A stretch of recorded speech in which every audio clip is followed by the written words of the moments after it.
Hey, personality peekers. Today's quick peek is for the person who becomes unexpectedly powerful when things get hard. Not loud, not dramatic, just quietly effective.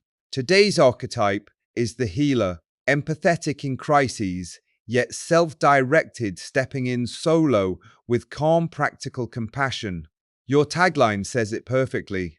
Empathetic in crises, yet self-directed, stepping in solo with calm, practical compassion. The healer is reserved but deeply caring. Do not always need the center of the room, but when urgency strikes, you come alive. You prefer to work independently. You offer swift, emotional, and practical support, and your grounded nature keeps you from getting swept up in the group's emotions. You bring relief without getting pulled under. Here is what makes you wired this way. First, solo calm. Under stress, you stay composed. Your empathy is paired with logical action. You feel the emotions, but you do not spiral inside them. Third, practical care. You do real help. No empty promises, no vague encouragement. You aim for tangible solutions people can use immediately. Fourth, self-reliance. You trust your judgment in urgent moments. You do not need a committee to decide what is needed. Now, here is your core insight. Your calm compassion is a superpower, but only if it is protected. Because healers have a hidden risk, compassion fatigue. Since you are so good at stepping in, you can quietly become the person who absorbs heavy moments again and again. And because you handle it privately, people may not notice the cost. 3 common traps show up. 1. Isolation. You trust you over time. 3. Overly controlled methods. You may prefer your way so strongly that it clashes with team approaches even if everyone is trying to help. Let's picture the classic healer moment. A colleague has a sudden personal emergency right before a deadline. The group is at risk and your coworker is overwhelmed. You do not add pressure. You step out of the group workflow. You offer comforting words. Then you give a clear step-by-step plan. Here is what we will cover. Here is what can wait.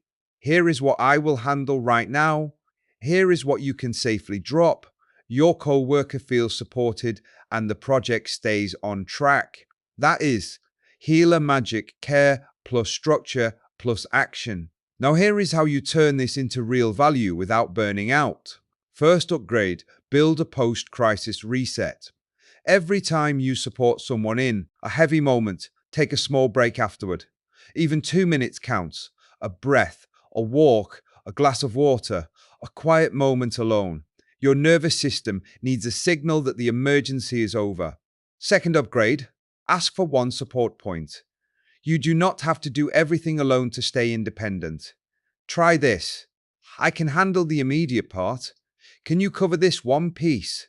This keeps you in control without becoming the only pillar holding the room. Third upgrade, keep your compassion practical, not endless. Your gift is focused relief, not carrying someone forever. Use a gentle boundary. I can help you right now and we can choose the next step, but we will need a longer plan for the rest that protects your energy and teaches sustainability. Because the truth is this, in high-pressure settings, the healer preserves morale and momentum. You handle crises sensitively and efficiently. You reassure the team without depending on it.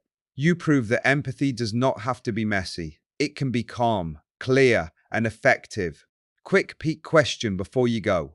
When someone is in distress, do you instinctively A, try to get everyone involved, or B, step in quietly and handle it with them one-on-one? If it is B, and you feel calmer once you have a plan, you might be a healer. Curious if this is? Point your head to personalitypeek.com and take the free Course 64 quiz. Tomorrow, we peek at an archetype who is also warm and supportive. But instead of crisis calm, they focus more on everyday nurturing and steady care. See you then.